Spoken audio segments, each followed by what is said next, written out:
Hello, class 8 students. How are you all? I hope all of you are absolutely fine. So, what is Prerna I'm going to teach you today? Today, from your textbooks, we are going to be reading chapter number 17, which is the last chapter from your civics section and also from your textbook. Okay, so I want all of you to open your textbooks, chapter number 17, page number 154, right? Okay, so like all of you can see that this chapter, the name of the chapter, chapter number 17 is the United Nations. And what are we going to study in this chapter? What are the key topics? So we are going to talk about the aims and principles of the United Nations. Then we are going to talk about the organs of the United Nations and the various agencies of the United Nations. Now, all of us are well aware that there were two world wars. World War I, which started in 1914, ended in 1918, and the Second World War, which started in 1939 and went on till 1945. So it is often said that because the world did not learn from the mistakes of World War I, World War II happened.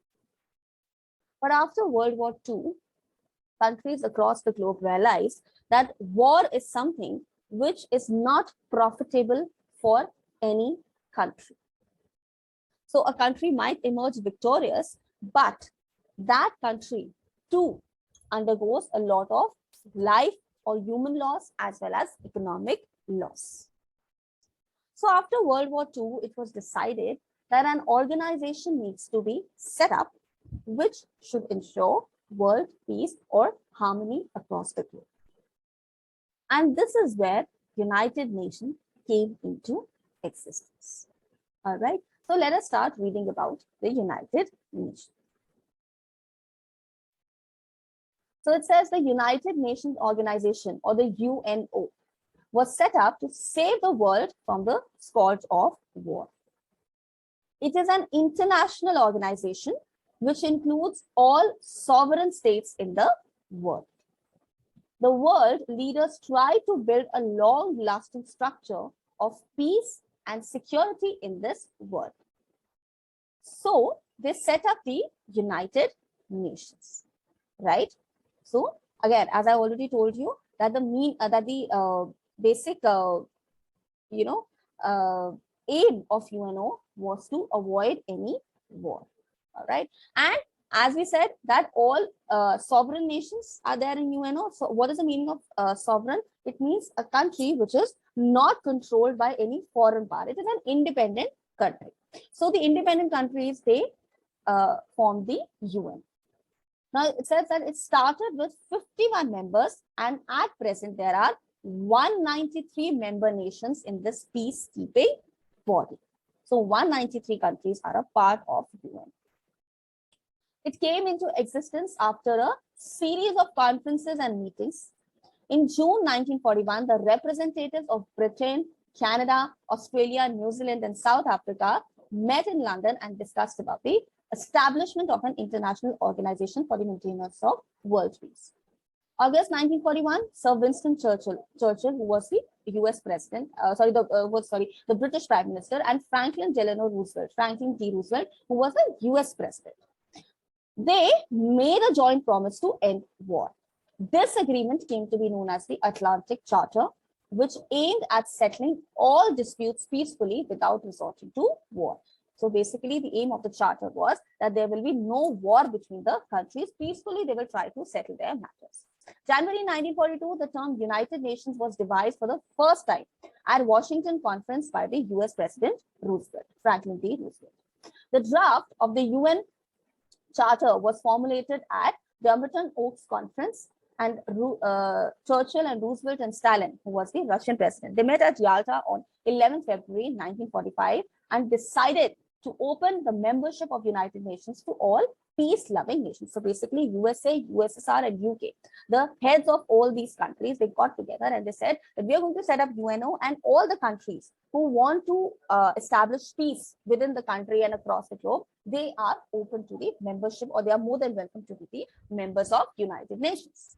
And then finally, at San Francisco, California, Conference on 26 June 1945, the United Nations Charter was approved by the delegates of 51 countries. It came into force on 24th October 1945, and October 24th, it is also observed as the United Nations Day throughout the world. I don't know if you celebrate this day in your school or not, but I believe you do. So 24th October is celebrated as the UN Day. Now, what are the aims and objectives of United Nations? Let's see. So the aims and the objectives are, first, to maintain international peace and security. That we know. This was the basic aim, the foremost aim with which it started. Then develop friendly relations among all nations. Achieve international cooperation in solving economic, political, social, and cultural problems. So if there is a cultural dispute between two nations, let's say, then if they are member of the UN, those countries cannot get into war with each other. They need to solve the matter peacefully. Encourage respect for human rights and fundamental freedom. Harmonizing the actions of nations to achieve common goals. So by and large, the aim has been to establish global peace. These are the aims and objectives. Now, whenever any organization is set up, it has a set of principles. So like Gandhiji had principles of non-violence, satyagraha, and equality. So an organization also has certain principles on which it is established. So what are the principles of United Nations? First is, all member states have sovereign equality. So a nation cannot be treated as inferior or superior, the member nation. All nations are considered sovereign equal. All member states must obey the charter. So whatever are the rules and regulations of the United Nations Charter, the member nations need to agree to all of that, accept and act according to the charter. Countries must try to settle their differences by peaceful means. Then, of course, they must avoid using force or threatening the other or any other nation. UN may not interfere in the domestic affairs of the country. Now, understand, if there is a kind of a civil war, like we studied for the American Civil War, it is not necessary that the UN will interfere unless and until there is a dire need for it.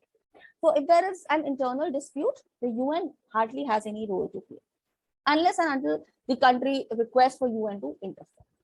Okay, so UN would solve matters of which are of international issue. All right, and countries should try to assist the United Nations. And how can countries do that? Simply by following the UN Charter, the member countries. Then, talking about the membership of the United Nations. It initially started with 51, now you have 193. We've already studied that. Okay. At present, there are 193 members in United Nations, South Sudan being the latest member, joining the United Nations on 14 July 2011. Any peace-loving country ready to fulfill the obligations contained in the United Nations Charter can become the member of United Nations. Admission to the United Nations is made by the General Assembly on the recommendation of Security Council. So it's not like that you say, okay, I'm a peace-loving country and I want to be a member of United Nations. Of course, there's a proper process that is followed. Now we talk about the various units or the various, whatever are the parts of the United Nations. So you have General Assembly, you have Security Council, Economic and Social Council, International Court of Justice, Secretariat, and the Trusteeship Council. Now, all these have certain roles and responsibilities. What are these? So first, see 1, 2, 3, 4, 5, 6. So you have General Assembly, Security Council, Social and Economic, Economic and Social Council, International Court of Justice, Secretariat, and the Trusteeship Council. So what are their functions? So first, we talk about the General Assembly. What does a General Assembly do? It discusses any question related to international peace and security. It makes recommendations for the peaceful settlement of any situation that might impair friendly relations among nations. Then receiving and considering reports from the Security Council and other United Nations organs, okay? And considering and approving the United Nations budget. So General Assembly is one of the most important organ of the United Nations, all right? Now we talk about the Security Council. What functions does this organ play? First, of course, to maintain international peace and security. in accordance with the principles and proposals of the United Nations. Very important. The Security Council can only work according to the principles and the proposals and the guidelines which are given by the United Nations. It cannot have its own set of laws. Formulate plans for establishing a system to regular armaments. All right. Basically, to ensure that people are not using, or the countries are not using weapons with the objective of harming other countries. To call upon the parties to a dispute to settle it by peaceful means. Remember in the last class when we studied judiciary, we studied how Lok Adalats work. So this is like an international Lok Adalat, if I can put it like that. So basically what Security Council does, it calls upon the countries which have disputes among themselves and they try to settle it. But in your exam, don't write words like this, that this is like an international Lok Adalat. This is just an analogy that I'm giving you, analogy I'm giving you. This is a sort of example that I'm trying to give you. Okay, so it's just to make you understand. So in your exam, you write that this is an international Lok Adalat and the teacher crosses it and then you will ask, but Prerna ma'am told us so. It's just to make you explain it or understand it in a better manner. Okay, so these are the main functions of the organ of the United Nations called as the Security Council. Now the International Court of Justice, something related to judiciary. Purpose is to settle disputes of international law. So we all know that there are some international laws. Membership, 15 justices, independent, once elected, 9 years is their term, and basically they sit at Amsterdam. Okay. What are the functions and powers? So nations submitting disputes agree to decisions and advise organs on legal questions. So we know by the name itself, it is related to law matters. Now we come to Economic and Social Council, which is also called as ECOSOC, Economic and Social Council, right? So as the name itself says, matters pertaining to culture, matters pertaining to economy. So what are the tasks and functions? Promotion of higher standard of living, full employment, economic and social progress. Next, solutions to international economic, social and health problems. International cultural and education cooperation. So, you have kind of student exchange programs wherein students from one country move to another country. So basically what happens in that case? So there's a lot of cultural, there are a lot of different cultures that prevail across the globe. So to ensure that, there are no cultural disputes and there are no economic disputes on the global platform, this is what ECOSOC does. Encouraging universal respect for human rights and fundamental freedom. Why talking about human rights and international freedom? Because we are a part of society. And now we're talking about the global society. We're not just talking about small societies as such here. We're talking about the global society. So at the global level, at the international level, we have human rights. There are certain human rights that need to be taken care of. There are certain fundamental freedoms. Okay, so the United Nations also looks into this part. Consult with academics, like I told you about the student exchange program, business sector representatives, and more than 2,100 registered NGOs. All right, examples are given here. Now we talk about the Trusteeship Council. What is the function of this organ of the United Nations? Originally intended to oversee administration of 11 trust territories. Now somewhat obsolete because all trust territories are independent or self-governing, consist of 5 permanent members of Security Council. Okay, so coming back to your textbook here. Okay, so we have started the aims. Now these are the organs that are given. All right. Of course, we have to talk about the Secretariat here. So when we talk about the Secretariat, it says consists of Secretary General and his staff. The Secretary General is appointed by the General Assembly for a term of a particular number of years. All right. What are these particular number of years? It is 5 years. All right. And the Secretariat is headed by the Secretary General who appoints the staff. Now we talk about the major agencies of the United Nations organization. All right. Okay. Yes. One thing that I wanted to discuss here is about we've discussed the various organs here. So one thing I wanted to tell you about the Security Council. It is also known as Big Five. And the permanent members are known as Big Five. The non-permanent members are elected by General Assembly by 2/3 majority for a term of 2 years. And the permanent members enjoy the veto power, meaning a negative vote, and the council is powerless to act if the permanent member uses the veto power. And I've told you about the functions of the Security Council. All right. Okay, moving ahead. So now we talk about the various agencies of the United Nations. All right, so the United Nations has set up several specialized agencies to promote the general welfare of the people. Some of its specialized agencies are United Nations Educational, Scientific and Cultural Organization, which is with an abbreviation UNESCO, World Health Organization, which is WHO, United Nations Children's Fund, which is with the abbreviation Unicef, and International Labour Organization, ILO. So first we talk about UNESCO. The full form is United Nations. So let me explain like this. United Nations Educational, Scientific and Cultural Organization. So the Constitution of UNESCO was signed on 14 November 1945 in London by 47 states. It came into force on 4th November 1946.